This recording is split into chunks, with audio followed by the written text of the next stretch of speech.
డిమాండ్లను కూడా మేము అధికారంలోకి వస్తే వెంటనే ఫస్ట్ ఫైల్ అదే పెడతాం, అమలు చేస్తామని చెప్పినటువంటి కాంగ్రెస్ ప్రభుత్వం ఈరోజు మన యొక్క శాంతియుతంగా మన యొక్క సమస్యల్ని ప్రభుత్వం దృష్టి తీసుకోవడం కోసం ఈరోజు అసెంబ్లీ సమావేశాల సందర్భంగా మా యొక్క సమస్యలను చర్చ తీసుకురావాలని మనం న్యాయంగా కోరికలు అడిగితే ఎక్కడికక్కడ నిర్బంధం చేసి హైదరాబాద్లో ఎక్కడైతే స్టేషన్లు ఉన్నాయో మొత్తం స్టేషన్లలో నిర్బంధం చేసి మహిళలను కూడా చూడలేదు.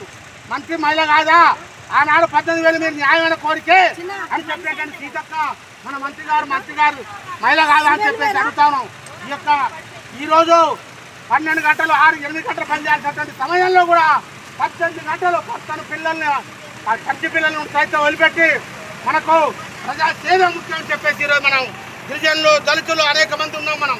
కానీ ఈరోజు ప్రభుత్వం అనేక మాటలు చెప్పి మాయమాటలు చెప్పి మధ్యలోకి మన ముందస్తు అరెస్ట్ చేసి మన పోరాటాన్ని నీరు కట్టాలని చూస్తారు. వెంటనే ప్రభుత్వానికి హెచ్చరిక చేస్తున్నాం. ఇలాంటి గతంలో అనేక ప్రభుత్వాలు ఆచారం కానీ కార్మికులు అంగన్వాడీ అనేక మంది ఇబ్బందులు ప్రయోగించే సందర్భంగా వాళ్ళని గద్దెదింపిన ప్రయోగం సిఐటి ఆధ్వర్యంలో సిఐటిను మందలిస్తే సిఐటిను ఖైలిస్తే మీ యొక్క పతం తప్పదని చెప్పేసి ఈరోజు మేము హెచ్చరిక చేస్తున్నాం ప్రభుత్వానికి.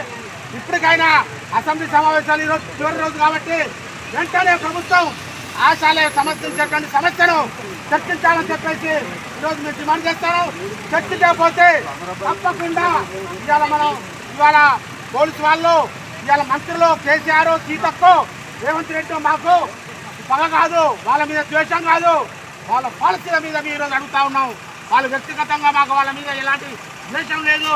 కానీ మాకేదైతే కనీస వేతనం అడిగినామో అది అమలు చేయాలి మీరు అన్న మాటే కాబట్టి అని చెప్పి డిమాండ్ చేస్తున్నాం తప్ప వేరే కొంచెం కోరిక అని చెప్తూ ఈ అవకాశం అందరికీ ధన్యవాదాలు తెలియజేస్తూ ఇప్పటితో ముగిస్తాం.